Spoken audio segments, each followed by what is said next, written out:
할렐루야, 새 아침입니다. 오늘은 우리 안에 주신 성령으로 말미암아 우리가 새롭게 지어가는 귀한 하루입니다. 그리고 우리가 하나님의 말씀으로 우리 속사람이 변하지 않는 이상 우리가 밖의 삶을 변화시킬 수 없기 때문에 오늘도 우리는 하나님의 말씀으로 하루를 시작합니다. 오늘은 9월 20일 금요일입니다. 그리고 우리가 나누는 말씀의 제목은 당신의 목적을 아십시오라는 제목입니다. 예레미야서 1장 5절 말씀 같이 읽겠습니다.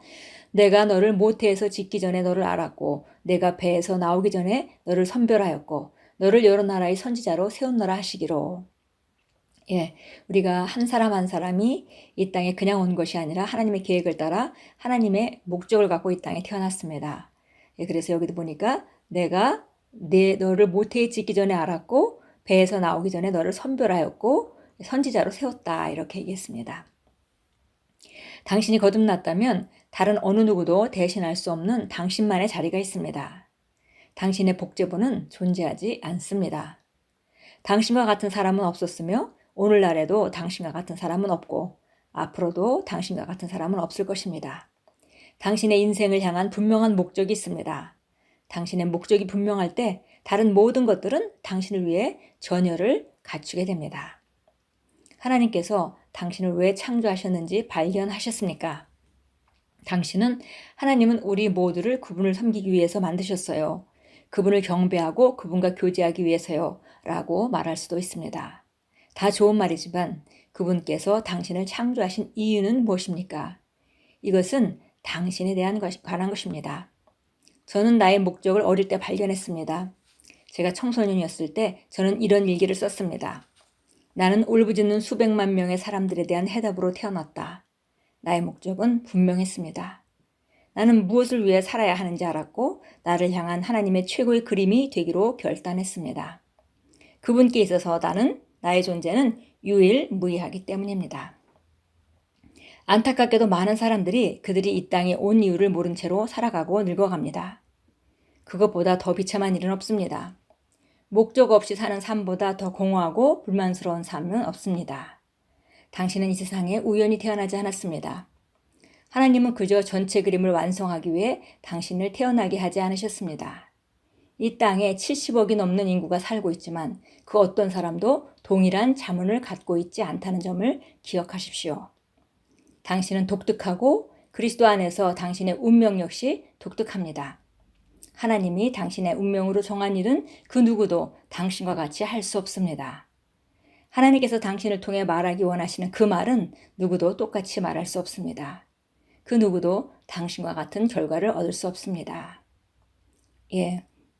우리 각자가 이 땅에 살다가 또 여러 가지 문제를 가지고 또 우리가 삶을 다루다 보면 그 삶의 문제에 빠지기가 쉽습니다. 그러나 우리가 알아야 되는 것은 우리가 아주 독특하고 유일무이한 존재로 이 땅에 보내심을 받았다는 것이고 그곳에는 하나님이 정말 크게 개입하셨고 하나님의 기대가 있고 하나님이 함께 하심이 있다는 것을 우리가 알아야 된다는 것입니다. 우리는 독특하고 그렇기 때문에 우리 운명, 한 사람 한 사람의 운명 역시 아주 독특합니다.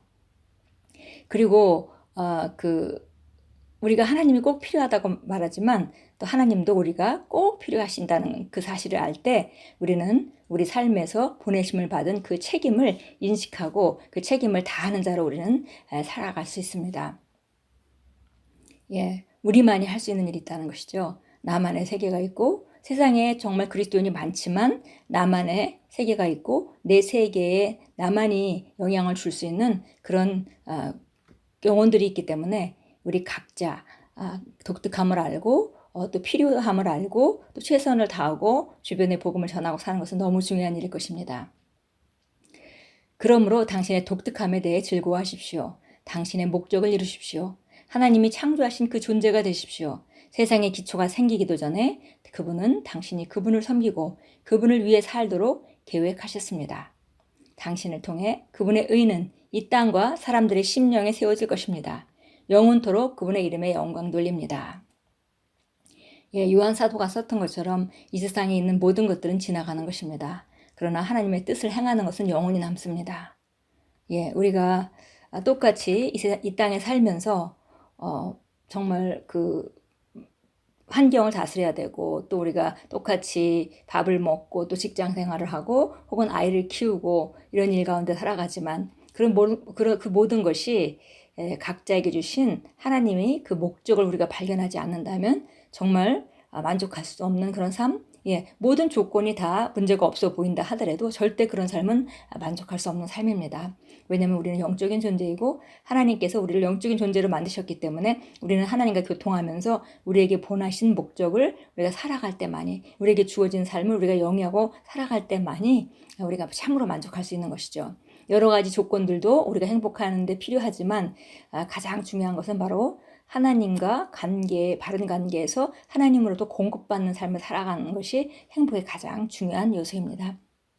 그래서 오늘 우리가 다시 한번 우리를 보내신 하나님의 목적을 다시 한번 생각해보고, 그리고 지금 당장 눈앞에 보이는 그런 문제에서 좀 눈을 띄고 객관적으로 말씀을 통해서 우리 자신을 바라보고, 그리고 하나님의 관점에서 우리를 바라보고 다시 우리가 새롭게 정립한다면 오늘 하루가 우리에게 정말 귀한 하루가 될 것입니다.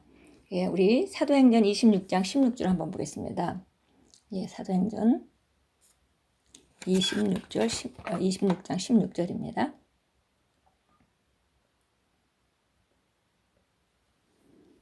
일어나서 네 발로 서라. 이는 내가 이 목적을 위하여 내게 나타났음이니 내가 본 것과 내가 너에게 나타나게 될 일에 대하여 너를 일꾼과 증인으로 삼고자 함이라. 그 백성과 이방인들로부터 너를 구해내어 이제 그들에게 보내서 그들의 눈을 뜨게 하며 흑암에서 광명으로 사단의 권세에서 하나님께로 돌아서게 하며 그들로 죄 사함을 받게 하고 내 안에 있는 믿음으로 거룩하게 된 사람들 가운데서 유업을 받게 하려는 것이라고 하였나이다. 바로 지금 사도 바울은 지금 그 자기 간증을 얘기하고 있습니다. 그래서 실제적으로 그 하나님으로부터 들은 말씀을 지금 말하고 있는 것인데요.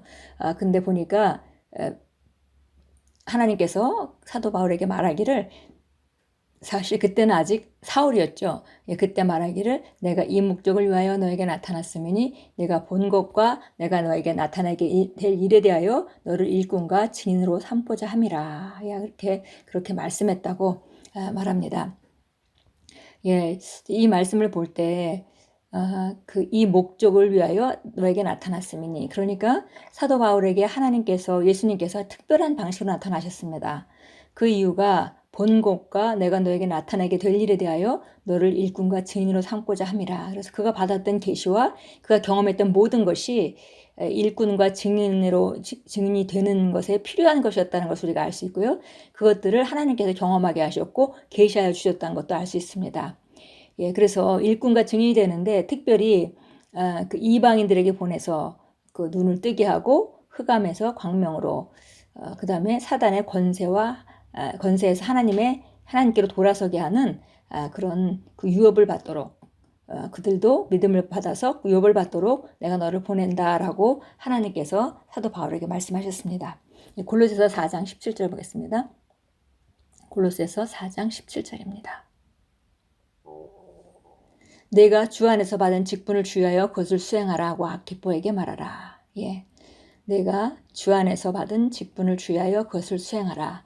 우리가 오늘 이런 우리 목적 혹은 부르심 이런 것들을 생각하면서 우리 공통적으로 우리가 모두 가지고 있는 최고의 우리의 콜링, 우리 부르심은 바로 영혼 구원이라는 것을 우리가 늘 배워왔습니다. 그리고 두 번째 콜링이 바로 우리가 그리스도 몸 안에서 무슨 역할을 하는가. 누군가는 교회를 세우는 정말 좋은 셀리더의 역할을 하고 있고, 누군가는 복음 사역가로서 일을 하고 있고, 누구는 풀타임 사역자로서 또 그 일을 하고 있는 것이죠. 그것을 위해서 마지막으로 지갑이라는 것이 존재하는 것입니다. 그래서 정말 우리가 만약에 의사라면 병원에서, 선생님이라면 학교에서, 학생이라면 학교에서, 직장인이라면 직장에서, 또 그 아이를 키우는 그 가정주부라면은 가정과 또 아이들의 그 주변에 있는 그런 네트워크 안에서 바로 우리가 영혼을 구원하고 또 우리가 선한 영향력을 끼치고 살아가는 것입니다. 우선순위가 우리가 분명해야 되겠죠. 그래서 그것을 거꾸로 알면 안 되겠습니다. 에베소서 2장 10절 보겠습니다. 에베소서 2장 10절입니다. 잘 아는 말씀, 늘 읽는 말씀이죠. 우리는 그분의 작품이니 그리스도 예수 안에서 선한 일들을 위하여 창조되었느니라. 이 일들은 하나님께서 미리 정하시어 우리로 그것들 가운데서 행하게 하려 하신 것이라. 우리가 하나님의 작품입니다. 그리스도 예수 안에서 선한 일을 위해서, 선한 목적을 위해서 이미 창조되었습니다. 그리고 이 일들은 미리 정하셨고 우리가 그것들 가운데 행하도록 하나님께서 모든 것을 예비하셨다는 것입니다. 우리가 이것을 안다면 우리가 당장 사는 삶 가운데 약간의 문제가 있다 하더라도 그것을 두려워하거나 걱정할 필요가 없습니다. 왜냐하면 그것조차도 하나님께서 뚫고 나가게 할 것이고 그것으로 말미암아 내가 더 강해지고 넓혀질 것이고 그러면 난 더 하나님께서 더 쓰실 수 있는 그릇으로 예비된다는 것을 우리는 확실하게 믿습니다. 기도합니다. 저는 모든 지혜와 영적 이해에서 하나님의 뜻에 대한 지식으로 가득 차 있습니다. 내 인생은 하나님의 영광을 위한 것입니다. 나는 모든 일에서 그분을 기쁘게 해드리고 그분이 미리 예정하신 선한 일을 합니다. 나는 하나님의 의의 그릇이며 나를 통해 그분의 의는 이 땅과 사람의 휘명에 세워집니다. 예수 이름으로 기도합니다. 아멘. 바로 우리는 하나님 주신 모든 그런 계시와 또 지식을 가지고 하나님의 영광을 위해서 살아가는 자들입니다. 우리는 그분께서 이미 예비해 놓으신 길이 있다는 걸 알기 때문에 담대하게 그 일을 하고 또 그 일은 선한 일이라는 것을 우리가 잘 압니다.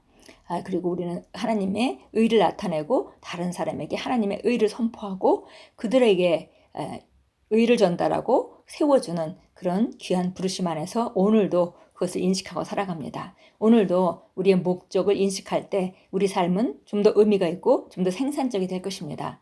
오늘도 많은 사람들에게 복음을 전하시고 또 혹은 사랑으로 세워주시고 그 빛을 발하심으로 말미암아 가지고 계신 기름 부음으로 그들을 축복하시고 그들에게 행복을 선물하는 귀한 하루로 만들어 가십시오.